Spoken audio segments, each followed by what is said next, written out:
Bienvenidos sean todos una vez más a este espacio, su espacio de cada fin de semana, Enfoque 16, programa donde siempre tratamos de llevarles los temas de mayor interés e importancia acontecidos en la pasada semana. Lenis Martínez estará con ustedes compartiendo todo el contenido del día de hoy que promete será interesante.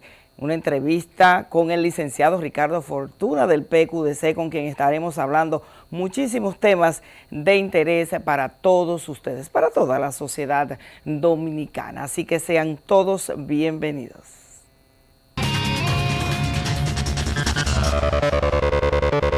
Bueno, señores, y el rumbo que ha tomado por en el caso de Odebrecht ha causado sorpresa y asombro a toda la sociedad dominicana al saber que estaban siendo objeto de investigación los periodistas Dani Alcántara y Julio Martínez Pozo.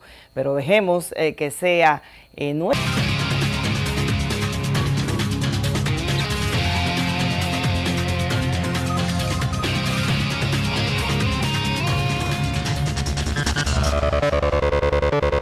Gracias, Lenny. Así es, tras mantener un silencio abrumador, el caso Odebrecht volvió a resurgir luego de que el pasado lunes los periodistas Julio Martínez Pozo y Dani Alcántara denunciaran que el Procurador General de la República, Jean Alain Rodríguez, los quiere implicar en el caso Odebrecht.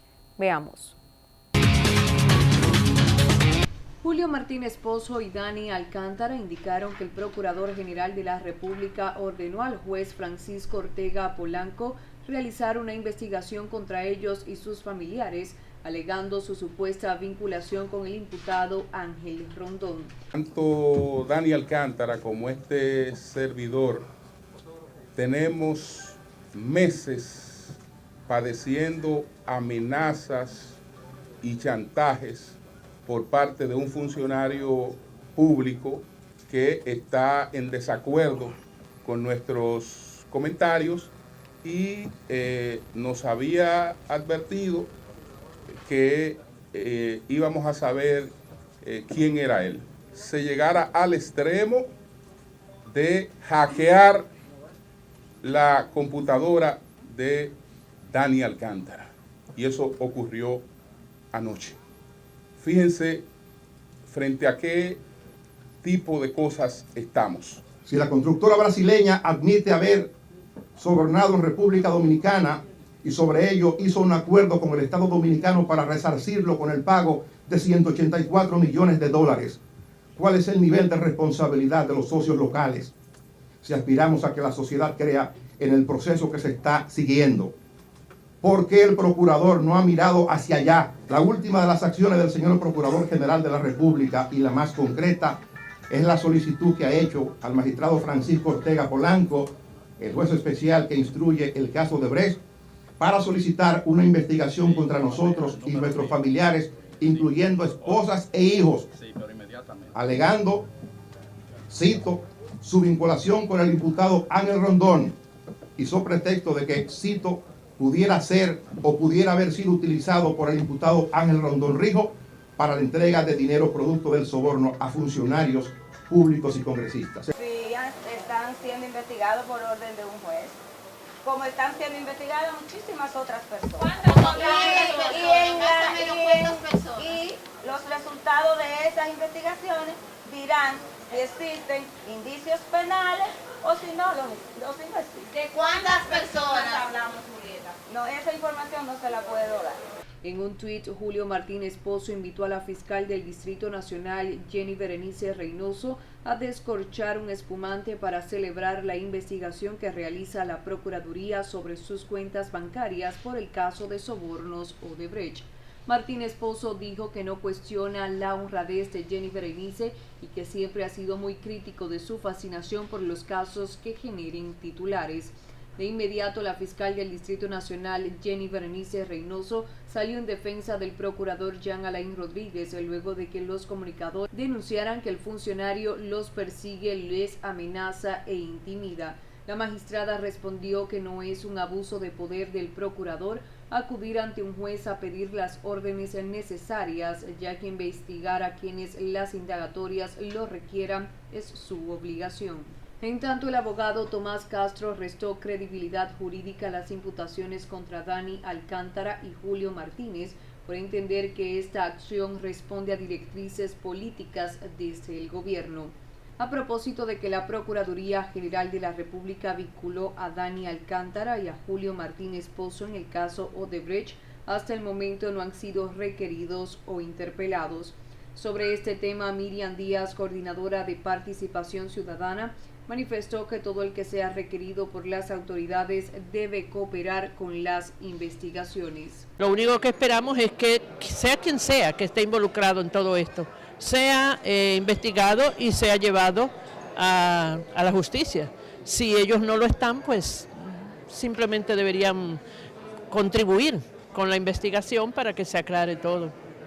El pasado miércoles, los periodistas Julio Martínez Pozo y Dani Alcántara depositaron ante la Procuraduría un documento en el que solicitan formalmente que sean investigados los consorcios de Odebrecht en el país. La Procuraduría admitió que Martínez Pozo y Alcántara y sus familiares sí están siendo investigados por el juez de instrucción Francisco Ortega Polanco, quien lleva el caso de sobornos pagados por la empresa brasileña Odebrecht. A la Procuraduría General de la República le queda un mes para presentar acusación formal en el caso de sobornos de la empresa brasileña Odebrecht, que ha involucrado a funcionarios empresarios dominicanos. De inmediato, por supuesto, el Procurador General de la República, Jean Alain Rodríguez, confirmó que el próximo 9 de junio hará la acusación formal en torno a este caso. Gracias y hasta la próxima.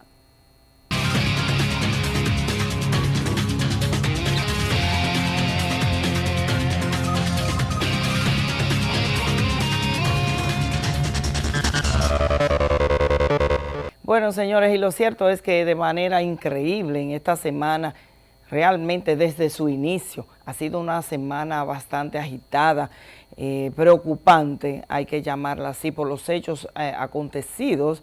Uno de ellos fue esta sorpresa con que amanecimos el lunes de que pues dos periodistas de nuestro país, de los de más larga data, con mayor tiempo ejerciendo en la comunicación en nuestro país, y resulta que han sido pues involucrados, aunque no acusados de manera formal, pero sí involucrados a ellos y a su familia, en este caso de soborno, de corrupción de la empresa Odebrecht en nuestro país. Luego de que el procurador nos llama realmente la atención, luego de que el procurador pues había dicho que ya se tenían todos los elementos que estaban ya en este caso, en este trabajo de investigación que se ha hecho desde el Ministerio Público, que tenía todos los elementos ya para conducir finalmente a una acusación formal y que se vaya a un juicio de fondo, que ya sabemos que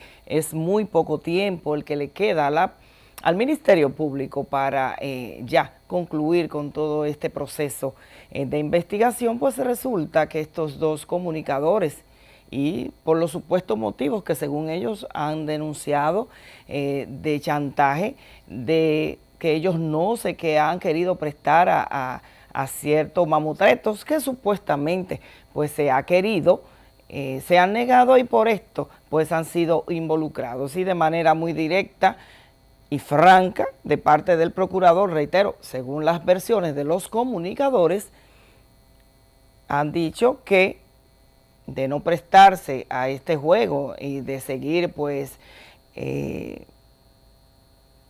llevando hacia la opinión pública el hecho de que una empresa, y que de hecho ha sido pues de las principales con las cuales Odebrecht ha tenido contacto, pues ni siquiera sea llamada para una investigación, para cuestionarlo. Entonces eso llama también a preocupación. Entonces realmente lo que queremos es que se aclare todo, que salga todo, pero todo lo que tiene que salir en torno a este caso, y bueno, el que tenga explicaciones que dar ante la justicia, pues que lo haga. Pero realmente lo que no podemos permitir es que la justicia en este país se maneje de manera mediática, de manera coyuntural. La justicia es la justicia y así debe de expresarse, no para algunos y sí para otros.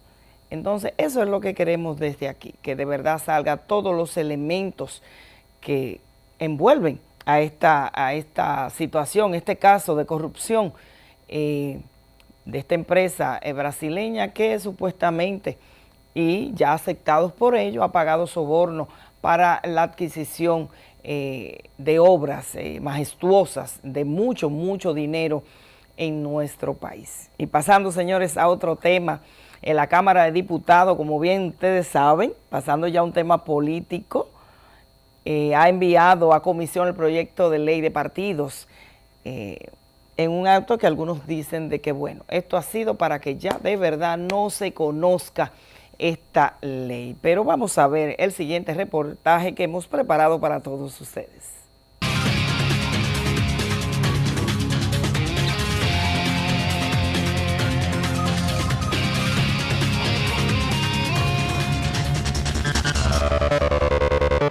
Luego que la Cámara de Diputados acordara a unanimidad enviar a comisión para estudiar el proyecto de ley de partidos con la modalidad de primarias abiertas, la población dominicana no alberga muchas esperanzas de que finalmente pueda aprobarse dicha ley.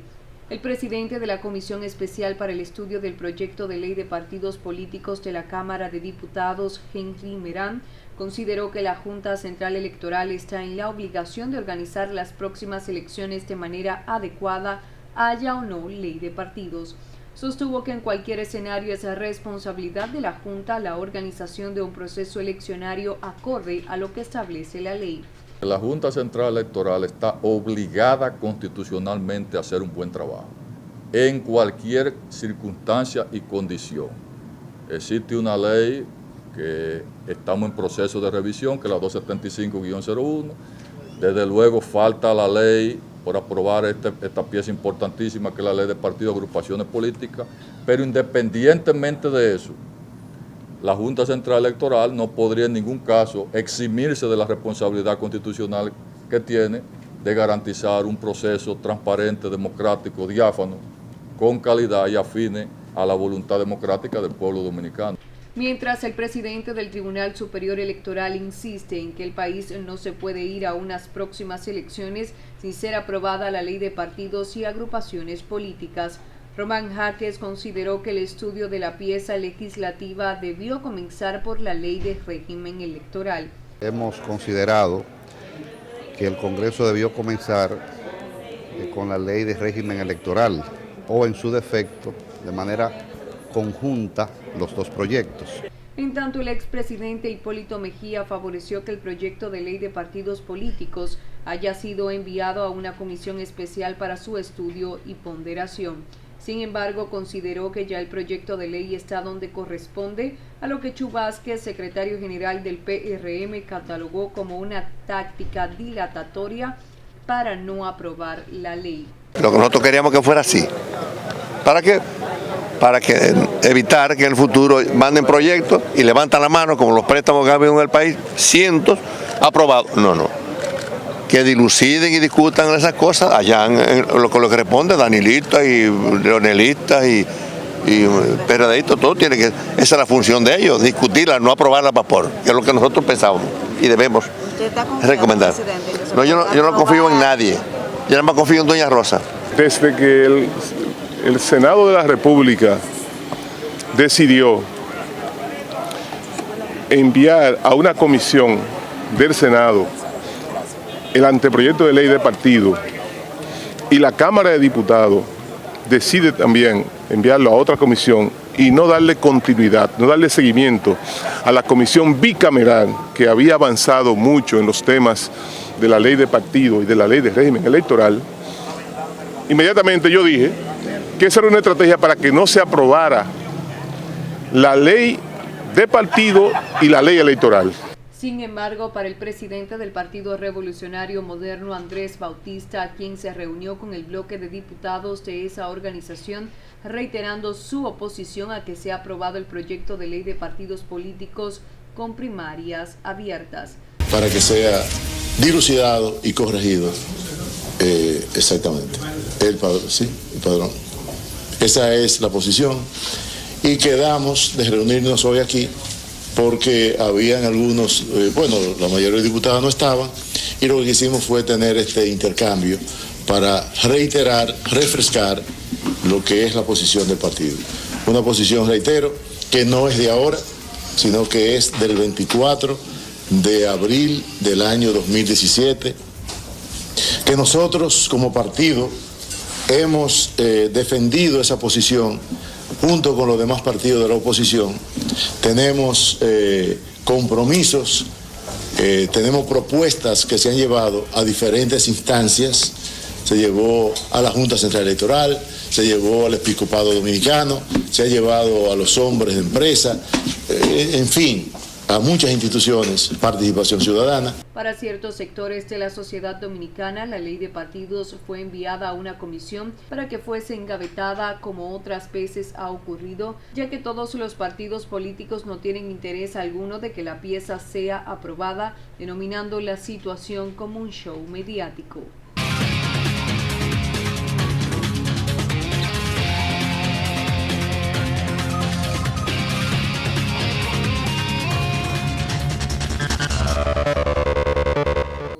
Bueno, señores, después de este reportaje y esperando, ¿verdad?, que los que han opinado así se hayan equivocado y que verdaderamente esta ley pues se conozca y de verdad haya un consenso para el beneficio de la mayoría de los partidos, porque realmente y al final del camino, pues esta ley va a ser afectada o beneficiados todos los partidos políticos, los grandes y los chiquitos. Entonces yo creo que realmente el país se merece que ya después de varias décadas descansando en las gavetas del Congreso Nacional, esta ley de manera seria sea aprobada. Y seguimos con los partidos políticos, señores. El dirigente PRDista Guido Gómez Mazara anunció este jueves que someterá un recurso de amparo de cumplimiento ante el Tribunal Superior Electoral para que las autoridades de esa organización inicien el montaje de la convención. Vamos a ver. Forma de fortalecer el partido de Peña Gómez yendo a una convención. ¿Cuál es el miedo a ir a una convención? ¿Por qué hay problema? Hace 46 días hubo una sentencia que nos dio ganancia de causa. No han convocado la convención. Lamentablemente debo de informar que mañana depositamos un recurso de amparo en cumplimiento para que se dé cumplimiento a la sentencia, porque tienen 40 y pico de días en eso.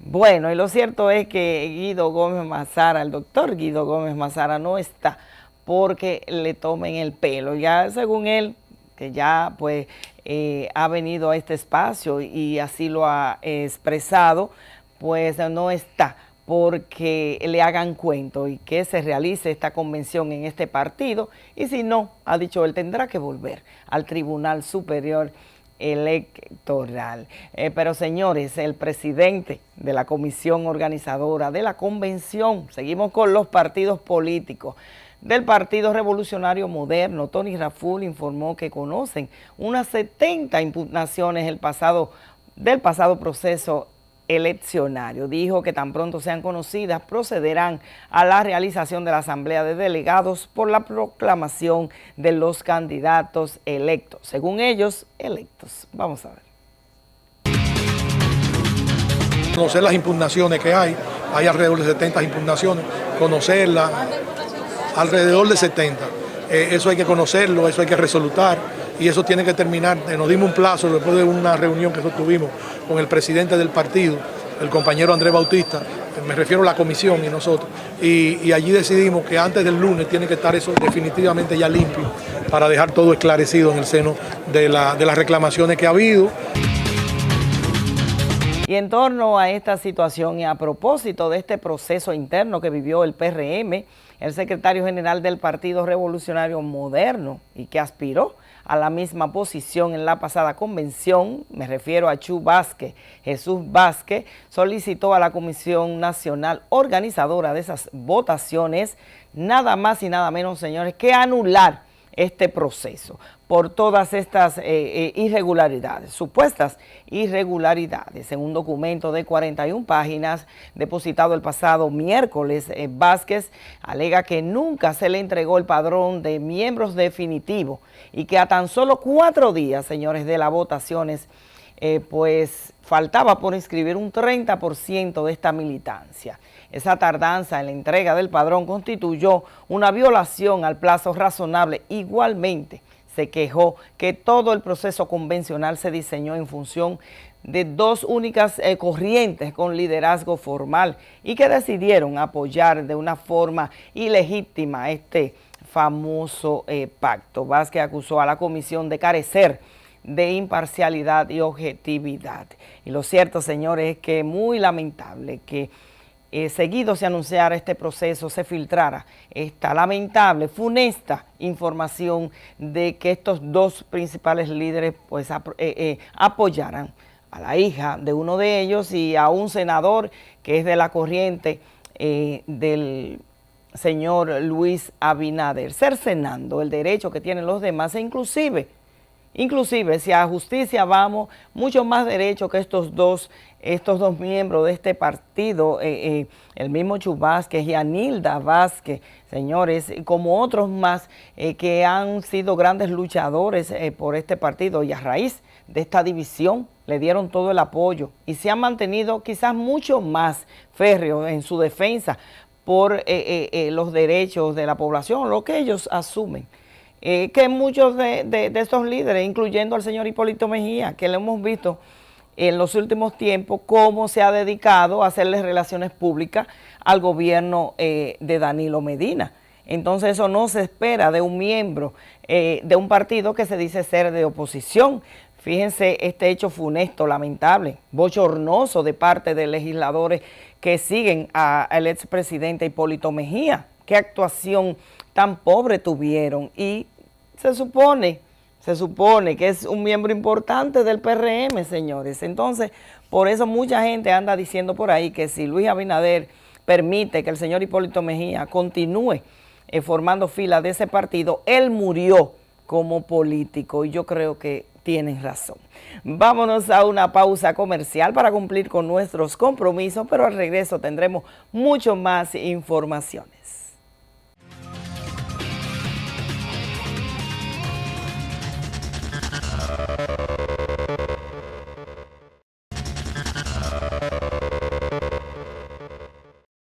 Señores, gracias por continuar con nosotros aquí en Enfoque 16. Continuamos con las informaciones, las más importantes que según nuestro criterio usted debe de saber y si ya lo sabe, pues recordarla y también de paso nuestra humilde opinión al respecto de los mismos. En esta semana los jueces de la segunda sala en materia penal de la Suprema Corte de Justicia se reservaron el fallo de un recurso de casación interpuesto por el sindicalista Blas Peralta en contra de la sentencia que lo condenó a 30 años de prisión por el asesinato del ex rector de la Universidad Autónoma de Santo Domingo, Mateo Aquino Febrillet.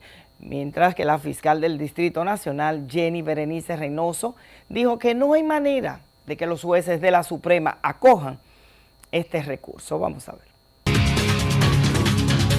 Blas Peralta cometió un asesinato y fue condenado por asesinato y lo que hemos pedido al Ministerio Público es que sea ratificada su condena. Él tuvo el valor para irrespetar la vida humana al punto que en pleno perímetro central, a plena luz del día, cometer un asesinato, que asuma la consecuencia de sus actos, que es su condena. Usted dijo que tenía un patrimonio, que ustedes investigaron el patrimonio de Blas. No tenemos más nada con eso. ¿Cuánto dinero tenía Blas Peralta? Bueno, señores, y lo cierto es que está difícil que, como dice la fiscal, acojan este recurso de parte que ha interpuesto los abogados del sindicalista Blas Peralta. Yo creo que los hechos como acontecieron ha quedado demasiado evidenciado, demasiado claro, que si bien no tuvo la intención de matar al ex rector de la universidad, pero sí hubo la intención de matar a alguien con el que tuvo este problema. O sea que yo creo que no hay forma. Toda la sociedad estará muy vigilante de lo que pase con este caso. Señores, y pasando a otro tema, la defensora del pueblo, Zoila Martínez, calificó de alarmante que en lo que va de año se hayan registrado más de 13 robos de recién nacidos hospitalarios que están hospitalizados y desde ahí se lo han robado. Dijo que las autoridades de salud deben reforzar la seguridad en los hospitales, sobre todo ser más rigurosos con las visitas a estos centros. Vamos a ver a doña Zoila. Sí, eso se ha hecho varias veces para ir descongestionando, porque como acabamos de ver, había un señor, un joven, acusado de un asesinato y él no era.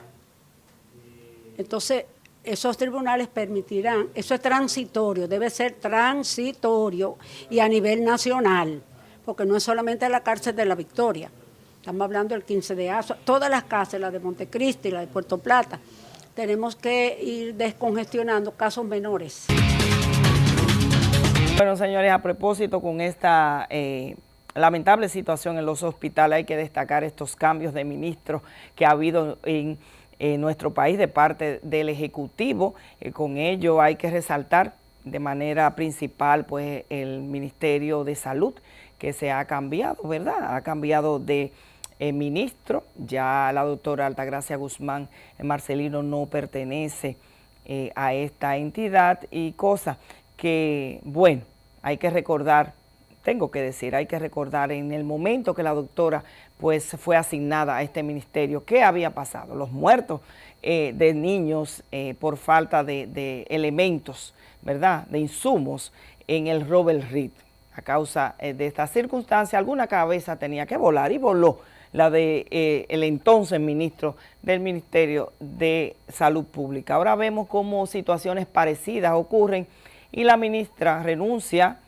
Dicen algunas voces que le pidieron la renuncia, y bueno, pero realmente esto no es cuestión de ministro, esto es cuestión de políticas públicas en torno a la salud. Realmente deben de haber situaciones muy lamentables y que esos ministros en su debido momento pues no se atrevieron a decirlo en la opinión pública, pero no puede ser. No puede ser. Entonces yo creo que si le pidieron la renuncia para quizás hacer sentir bien a los padres de estos recién nacidos muertos, de que alguien tuvo que pagar la consecuencia, yo creo que ya basta de andarnos por las ramas, y que definitivamente, y a propósito de esta revolución en el sector salud, estos remozamientos de hospitales, que es fabuloso, pero si no tenemos los elementos complementarios para que un servicio de calidad se le dé a los pobres de este país, no hacemos nada. Entonces, de manera muy particular, creo que si la ministra fue movida a ese ministerio, fue por su capacidad de gestión que hasta ese momento había demostrado y ha demostrado. Así que mi solidaridad de manera muy particular con la ministra de Salud Pública, aunque muchos pues hoy día estén condenándola. Señores, vamos a pasar con este tema también muy lamentable, y es que familiares de la menor Cielo Sena García, a la que un nacional haitiano cercenó un brazo, criticaron que a un año, señores, un año de ocurrir este hecho, el agresor continúa libre por las calles y además pues mandándole audios y burlándose de esta situación y hasta amenazando también. El padre de esta menor, Fausto Sena, la abogada de la familia, Gladys Félix, aseguran que a las autoridades no les interesa resolver el caso debido a que no poseen recursos económicos. Vamos a ver. Estoy hablando como padre. Estoy hablando como un padre adolorido, porque yo veo que otros casos se resuelven, pero este caso no. Yo tengo 20 notas de voces de ese haitiano. No es posible que yo lo tenga localizado y otros no. Oiga bien, que las voy a subir todas. Me dijeron que no las suba, pero las voy a subir. Todas. Pero claro, no, yo soy apellido Sena. Los Sena somos poquitos y somos pobres. Si hubiera sido un apellido sonoro, de seguro que ya este caso se hubiera resuelto. Emplazamos exigimos al jefe de la policía que se ponga los pantalones si no lo tiene, para que dé rápidamente con el haitiano que trató de cegarle la vida a esta joven. Gracias al Señor, gracias a ustedes que nos han apoyado muchísimo con esta joven. Hemos ayudado, hemos avanzado, hemos logrado muchas cosas, se le asignó una casa para que viva en mejores condiciones, pero ¿y entonces la justicia?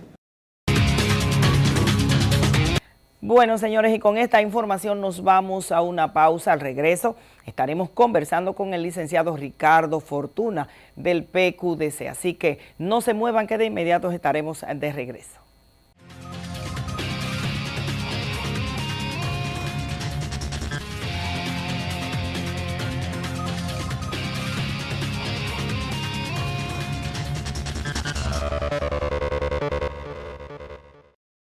Continuamos aquí en Enfoque 16 y ya tenemos con nosotros al licenciado Ricardo Fortuna, quien es vicepresidente del PQDC, Partido Quisqueyano Demócrata. También es vocero del comité político y director de comunicaciones de esa entidad política. Bienvenido, ¿cómo está? Bien, bien, muchas gracias. Orgulloso de estar acá otra vez. Tenía un tiempecito así es. Que no coincidíamos, que nos hacíamos los aprestos del lugar, pero estoy por acá y qué bueno, me siento en casa. Así es, y así es. Esta es su casa y cuando guste, pues aquí lo recibimos con mucho cariño. Licenciado, vamos a iniciar por un tema importante y que se está debatiendo hoy día en el ámbito político de nuestro país y así toda la sociedad. Y me interesa saber muchísimo ¿cuál es la línea, cuál es la posición de estos partidos de oposición, estos partidos, bueno, que están del otro lado y que vemos como, por ejemplo, esta situación que ha pasado con esta ley de partido, con la modalidad de primarias abiertas? Debemos de prácticamente todos los partidos de oposición minoritarios y un sector increíblemente del PLD, pues está del lado de que sean abiertas. Sin embargo, vemos cómo pues hay una minoría, pero con poder, que tiene, pues su línea es primarias abiertas. ¿Cuál es la posición del PQDC con respecto a toda esta situación? Sí, la pregunta es muy acertada por el tema que ha adquirido esta relevancia, que ha involucrado a sectores de la vida nacional. Y qué bueno, porque la necesidad de que la gente se informe, se empodere de que lo que pasa en el ámbito político va a repercutir en la vida cotidiana y que entonces que sepan que es una ley de partidos, ya sea primarias o cerradas, que lo importante es que se conozca. En el caso del PQDC apostamos por primarias cerradas por un tema de institucionalidad primero, porque primero en el ámbito legal es lo que manda por un tema constitucional que se celebren primarias cerradas. Enfocamos la misma disyuntiva que hay a lo interno del PLD, ha trastornado la aprobación de esta ley y ha ido más allá de lo que pudiese ser una simple aprobación y están coincidiendo el conflicto de interés en el conocimiento de esta pieza. Y es una pena porque la necesidad de que la sociedad tenga herramientas para que los partidos, que irónicamente son los que norman a los otros sectores, y producen leyes para que rijan en las actividades cotidianas del sector económico, del sector salud, de todo. Es un sector, en el sector político, la clase política, el sistema político no tiene una normativa clara. La última normativa que tenemos, la 275-97, ya es una ley que se ha quedado en el tiempo, obsoleta. Hemos visto realidades que han desbordado lo que son la normativa que puede brindar esta pieza legislativa aprobada en el 97. Y entendemos que ahora es un momento oportuno para que la sociedad entera entienda de qué es lo que está pasando. Vimos un espectáculo bochornoso con el tema del conocimiento en la Cámara de Diputados. Como sí, realmente. Dio mucha pena.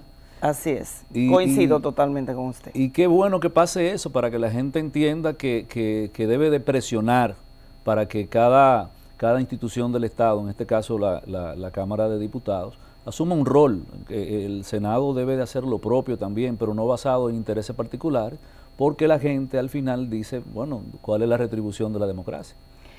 Sin embargo, y a pesar de, vimos como ya finalmente, pues por lo menos hubo consenso en esa parte de enviar la comisión, pero a pesar de esto, algunos entendidos y en el colectivo de la gente, pues opinan que una vez que ha sido enviada a comisión, esto es ya para guardarla, para una muera. forma de guardarla y que realmente no se conozca, no se apruebe nada, pero peor aún.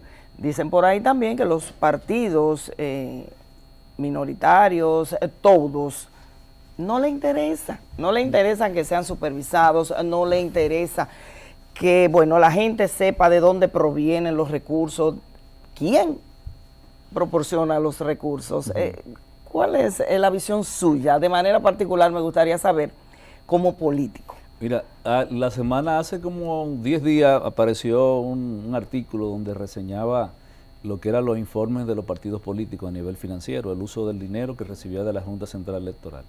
Y ahí usted pudo ver que teníamos al PLD como del grupo de los partidos mayoritarios, diríamos así, que no había cumplido con esa encomienda de transparentar esos gastos.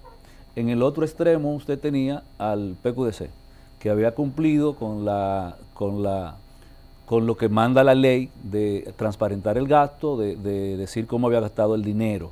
Entonces, en el caso de nosotros, en lo particular, no podemos decir que no queremos una ley de partido, porque de hecho nos ha afectado bastante no tener una normativa clara en ese sentido, y lo vimos en las elecciones pasadas. Y de hecho yo creo que por eso no tienen oportunidades. Exactamente. Entonces, aquellos que dicen, y eso viene del grupo mayoritario, no quieren una ley de partido, los partidos, los demás partidos, todo eso es una pantomima. No es así. Quien no la quiere eres tú, porque tú no quieres primero transparentar cómo te llega el dinero, que es bastante, y tú no quieres transparentar el tema de la normativa de los partidos, cómo debe de ser, y que la gente tenga confianza en los partidos, porque ¿cuál puede ser el miedo de un partido político que no está en el poder que haya una ley de partido?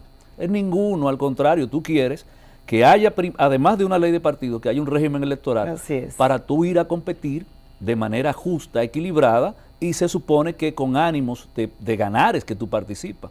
Pero donde no hay ninguna regla, donde no hay ninguna ley, donde el que está arriba es el que controla prácticamente la mayoría de lo que son los poderes institucionales, por decirlo así, ¿cuál es el sentido de que un partido que esté afuera no quiere una ley?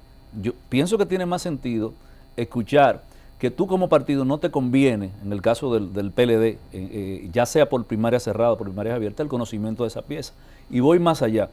Nosotros como partido estamos asistiendo a una plataforma desde hace más de un año ya, que se llama Más Democracia, conjuntamente con actores del Partido de Liberación Dominicana, el PRCD, el MODA, distintos partidos que entienden irónicamente de que la calidad de la democracia puede ser gerenciada de una mejor manera. Y nosotros propusimos, y es bueno el dato que la gente lo sepa, por eso el tema de salvar la aprobación de la ley de partidos es más inmediato, es más urgente que perder, y como bien usted dice, que fue mandada a comisión y lo que se estila en esos casos es que muera en el olvido. Nosotros desde Más Democracia le entregamos al presidente de la Cámara de Diputados, al licenciado Rubén Maldonado, una comunicación exhortándolo a que valorase la iniciativa de nosotros pidiendo la exclusión del tema de las primarias, para que la pieza legislativa pudiese ser conocida, porque hay aspectos más importantes, el tema del financiamiento, transparencia, el tema de la transparencia, el tema de la equidad, es decir, fuente de los fondos. Exacto, entonces vamos a festinar una pieza que se ha consensuado prácticamente con todos los sectores de la vida nacional, donde todos los partidos han estado de acuerdo, porque al final el conflicto de intereses de un solo partido se ha llevado entre la pata de los caballos la aprobación de la ley. Y de hecho, por eso es que la gente dice que es algo mediático, porque realmente, como bien usted dice, hay cosas muchísimo más importantes que el tema de las primarias, y vemos cómo se enfocan. Claro. Entonces la gente dice, pero parece ser que realmente lo están tomando como un pretexto. Se ve a toda legua que es eso. Licenciado, vemos cómo en este sistema, ¿verdad? Y a propósito de los partidos políticos que usted acaba de mencionar, hay un lado que es el que tiene el poder. Y al parecer ya hay gente hablando de manera seria de reelección. ¿Contempla usted como un partido, representante de un partido minoritario y de la oposición, la posibilidad de los rumores que se dicen por ahí, de algunos encuentros casuales que ha habido con el representante del PRM y el expresidente de la República, Leonel Fernández, pero de manera así personal, ¿podría usted dar como una posibilidad, una unión en caso de que el PLD realmente no llegue a ningún acuerdo entre ellos? Y mucha gente dice, bueno, ahí va a haber problemas. ¿Podrían contemplar una unión entre esos partidos? ¿De la oposición? Exacto, con el expresidente Fernández. Bueno, yo pienso la política, negar realidades absolutas, eso uno no puede asumirlo desde un contexto tan incierto que el tiempo no me va a permitir, vamos a decir, desarrollar la idea. Ahora bien, el tema de cómo se está conformando el escenario a corto plazo es lo que preocupa, porque no es el tema de quién se pueda ser candidato, de quién pueda encabezar una coalición. Lo que preocupa es que no estamos brindándole a la ciudadanía opciones claras y que piezas como la ley de partido no se conozcan, que la incertidumbre o el conflicto por una candidatura se ha impuesto en otros estadios de la vida nacional que son más preocupantes, incluyendo el tema de la producción nacional, el tema de la deuda, el tema es decir, son aspectos más importantes y todos estamos relegados y plegados a lo que pasa con la candidatura del presidente Medina o una, vamos a decirlo así, una inusual repostulación que la Constitución al día de hoy se lo prohíbe abiertamente, y la presentación posible del candidato como precandidato del presidente Fernández. Lo mismo vemos con el PRM, con conflictos también que se presentan luego de una convención que todavía no se sabe qué ha pasado. Entonces nosotros apostamos al bien mayor, nosotros entendemos como partido que sí se necesita, y debe de ser así, que los partidos de oposición entiendan que no se deben de dejar de arrastrar por esos pleitos de comadre, porque al final quien está perdiendo es la democracia. No, y hasta se dice que ya el asunto ha bajado a ser intereses, o no intereses, asuntos personales, claro, ya entre estos dos líderes del Partido de la Liberación Dominicana. Pero, licenciado, vamos a pasar a otro tema que no deja también de ser preocupante para la sociedad. Vemos como en estos días la Escuela de Economía de INTEC pues ha manifestado preocupación por la tasa del dólar, el endeudamiento, que va a llegar un momento donde el país sencillamente pues no va a poder más, no va a tener más capacidad de endeudamiento. ¿Qué le parece a usted esta situación? ¿Cómo usted ve el país desde esta perspectiva económica? Mira, a pesar de los esfuerzos que el sector oficial ha venido haciendo hace algunos años, vamos a decir el último año sobre todo, y lo que va de este año del 18, de tratar de vender, de dorar la píldora diciendo que no hay que preocuparse por el nivel de la deuda. Bueno, lo dice el Ministerio de Hacienda, es entendible que lo diga, no va a crear una incertidumbre quizás donde políticamente eso tiene un costo. Pero cuando tú ves elementos tan palpables como por ejemplo el caso de la calificadora Fitch Rating, que calificó ya los bonos que está colocando el Estado Dominicano como unos bonos de alto riesgo, de alta peligrosidad, de impagabilidad por un tema de retorno, y que te hace acudir a la búsqueda de capitales, entonces con un poquito de usura, con intereses más altos. Tú dices, bueno, ¿a quién le creo? Porque realmente si la salud de la economía está tan buena, las recomendaciones que debieran de surgir no debería de ser B menos, debería de ser A más o B más. Son cosas que uno dice, y si tú lo conjugas con lo que ha venido acaeciendo, por ejemplo, tú tienes el tema de Argentina, que es una economía más fuerte que nosotros. Así es. Y con niveles, con una estructura productiva mucho más desarrollada. Y tú la ves que, a pesar, fuera de cualquier evento político, con el tema del kirchnerismo y de Macri, fuera de eso, acudieron al fondo. Entonces, tú dices, bueno, la realidad de nosotros es que hemos sostenido esta abundancia que se llama en la economía sobre la base de empréstitos. Entonces, tú me proyectas el crecimiento siempre de un 5 a un 6 sobre la base de lo que tú vas a tomar prestado. Y como bien cierto acotas, ya hemos visto, ok, hasta dónde es posible, porque llegó un momento a manejarse economistas muy vinculados al gobierno, que el Estado era eterno, que era inagotable la capacidad de endeudamiento, y se ha visto que no. No. Se ha visto que no. Y tú te das cuenta, por ejemplo, cuando tú ves que el acceso a capitales de organismos internacionales ya están siendo severamente medido lo que tú solicitas. Y fíjate, por ejemplo, la colocación de los últimos bonos. Fue en una estructura informal, no fue a los organismos oficiales que normalmente acuden los gobiernos, a una estructura informal, porque la capacidad crediticia de nosotros no estaba en su mejor momento. Y a propósito de economía, licenciado Fortuna, ¿cómo usted ve esta parte de la ley de lavado de activos, la aceptación que ha tenido en los sectores económicos? ¿Cómo usted ve esta parte? Mira, hay una queja soterrada que se va manifestando en cada sector, en el inmobiliario, en el sector de venta de vehículos, en el sector de informal. Tú sabes que el efectivo gravita demasiado en lo que es las transacciones en la República Dominicana. La gente no te coge un cheque si te puede pagar en efectivo. ¿Cómo prefieres, efectivo o cheque? Efectivo. Claro que sí. Efectivo. Entonces, pudiese parecer una nimiedad, pero cuando tú lo llevas a la cotidianidad, a la práctica, esa misma ley, la impracticidad de lo que ella te dice y que te pide, es un poco cuesta arriba. La impracticidad es muy alta, porque te obliga a cumplir con unos estándares que no necesariamente, no quiero decir que no sean los adecuados, pero pienso que la implementación de golpe y porrazo, como se ha venido haciendo, y la gente se va dando cuenta de cómo gravita la aplicación de esta ley cuando le toca hacer algo, cuando tiene que comprar una vivienda, dice, bueno, pero ¿por qué tanto tropiezo? No, usted tiene que llenar esto, tiene que llenar aquello. Y no está mal que lo hagas.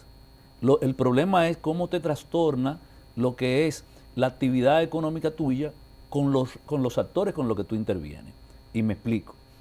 Si usted tiene una venta que en su mayoría, el grueso de que recibe es en efectivo, tiene que transparentar de dónde recibió el efectivo y ya tiene que ir donde quien te entregó el efectivo. Y esa cadena se complica. Entonces tú, el que te va a dar el dinero en efectivo a lo mejor te niega el recibo. Pero tú tienes que ir al banco con el recibo, a explicar el origen. Es decir, si tú te pones a ver que eso tú tienes que hacerlo diario, día por día, y que realmente se vuelve traumático. Y que eso va a incidir en cada sector, tú dices, bueno, no es que no apliquen la ley, y que de hecho, la aplicación de la ley no es una voluntad nacional, es una imposición geopolítica por un tema de transparencia, y que va un poquito más allá, es prácticamente admitir el fracaso de la lucha contra el narcotráfico y de la lucha contra el terrorismo. Así es. Por el tema de controlar los fondos. No es que más por ahí la creación de la ley pues fue basada y enfocándose en esos temas. Por el fracaso, por la gestión de la lucha contra el narcotráfico, el terrorismo, el lavado de activos. Bueno, algo hay que hacer, por lo menos quitarle. Por lo menos quitarle. Y además el tema de la corrupción, que es un tema que ha incidido ya a nivel mundial. Y se entendía, por ejemplo, el GAFI, que es el organismo rector de lo que tiene que ver de la acción financiera internacional, entendía que ya era previsible que algunos esquemas de cómo usted controlar, por ejemplo, de que un presidente, vamos a verlo así, usted ha visto en los últimos casos con el tema de Odebrecht, un presidente pueda ser encausado y juzgado por el tema de corrupción.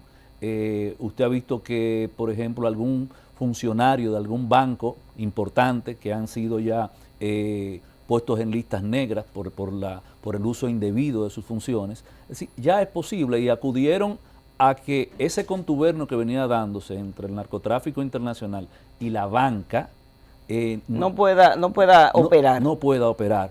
Y lo conjugaron con el tema del terrorismo porque realmente se estaban prestando ya. Y entonces ahí se lleva con ellos, ¿verdad? Otras situaciones que realmente son un poco complicadas. No, y el tema de la ley, es lo que digo, la aplicación de esa ley a nosotros como nación tiene muchas cosas que son buenas. Ahora bien, la impracticidad de tú poderla aplicar de golpe y porrazo a sectores donde el 60% de la economía es informal, donde hay un alto manejo de efectivo. Un manejo, exactamente. Es un poco difícil. Importante. Licenciado, usted ha mencionado una palabra que me lleva, por ende, a tratar un tema que tampoco se puede quedar en esta conversación, y es el caso de Odebrecht. En esta semana, pues este lunes, como todos saben, pues amanecimos con un tema. Dos profesionales de la comunicación acabados de larga data en nuestro país, pues han sido involucrados y bueno, ambas partes pues dicen muchísimas cosas, pero si también tomamos en cuenta que ya el procurador había dicho que estaban todos lo que son. Y entonces vemos que se han pues involucrado dos personalidades y que nos ha llevado a todos, porque me incluyo, sorpresa. Y entonces ahora uno no se pregunta, o se pregunta más bien, ¿por dónde que vamos con toda esta situación? Yo como abogado tengo una opinión muy particular que puedo conjugar con la del tema político sin ningún tipo de problemas, desde el enfoque moral. Como abogado te voy a decir que el juzgamiento de Odebrecht como en el tema de soborno transnacional, y de hecho eso está en la misma ley de lavado de activos, no sé cómo todavía no hemos llegado a ese punto, porque tocar ese punto va a abrir una caja de Pandora. Todavía no hemos tocado ese punto, no sé cuándo el procurador lo va a mencionar. Y me imagino que no usará como chivo expiatorio a esos dos periodistas, porque entonces sería una pantomima totalmente increíble el espectáculo que va a producir. Si tú me vas a derivar todo lo que es lavado de activos en solamente esos dos personajes. Sí, está como complicado. Sí. Entonces, con el tema, por ejemplo, de lo que, cómo Odebrecht montó la estructura en la República Dominicana y cómo hemos visto que en otros países donde un sistema, por ejemplo, con el tema de cómo manejan los financiamientos a los partidos políticos, en el caso de la ley 275/97, aún lo mencione, es muy ambiguo el tema de las penas y la consecuencia. Por eso, usted pudo ver a uno de los encartados o implicados decir abiertamente, bueno, recibí dinero para un tema de campaña, de financiamiento. La gente podría entender que es malo, pero no lo es. Y desde el punto de vista penal, él admite la culpa y lo que corresponde es una multa, no más de ahí.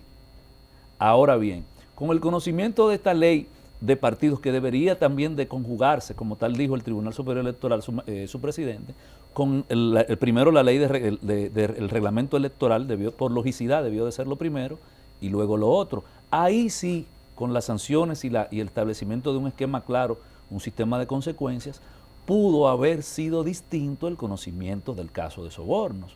En el caso de hoy, por ejemplo, con el tema de Rondón, aunque usted quiera crucificarlo, no tiene los elementos constitutivos, porque la ley por la que él dice que dio dinero para campañas, usted no lo puede juzgar. Imagínense usted. Lo puede multar, puede multar al partido, puede multar al cosobornante, pero usted no puede, pero más allá de ahí no puede. O sea que finalmente hay que tomarle la palabra a la jueza Miriam Germán cuando dijo que si con esto es lo que ustedes cuentan, no tienen nada. Por ejemplo. Bueno, licenciado, tenemos que llegar al final del espacio, no sin antes preguntarle acerca de la organización en la cual usted pues pertenece, representa, y en qué está el PQDC, en qué está trabajando, cuáles son pues las iniciativas que tienen hacia el 2020. Sí. Antes de contestar la pregunta, me gustaría terminarla con la pregunta anterior, porque necesariamente están entreligados con el tema político.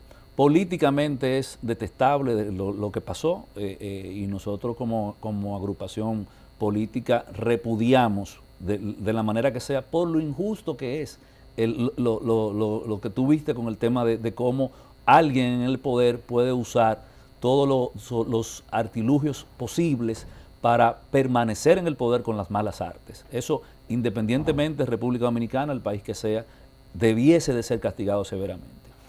Nosotros como partido hemos venido haciendo la tarea, tenemos ya desde el 16 todos los días prácticamente en las calles, en los barrios, municipios.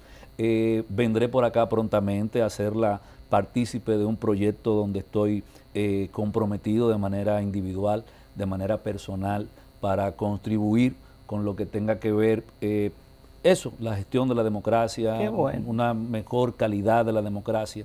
Y para nosotros es importante contar siempre con el concurso de personas como usted, porque si no asumimos los riesgos generacionales, nosotros ahora no podemos decir y quejarnos de nuestra suerte y lamentarnos, con eso no ganamos nada. Yo pienso que ha llegado la hora de que la gente entienda de que repetir lo malo da el mismo resultado. Así es. Hay que cumplir con la responsabilidad de presentar opciones y como partido nosotros estamos comprometidos con esa visión. Qué bueno, ya usted sabe, cuando guste pues puede venir a presentar ese proyecto. Señores, esta ha sido una conversación maravillosa con el licenciado Ricardo Fortuna del PQDC. A ustedes no se muevan que ya pasamos a la parte final de su espacio, Enfoque 16.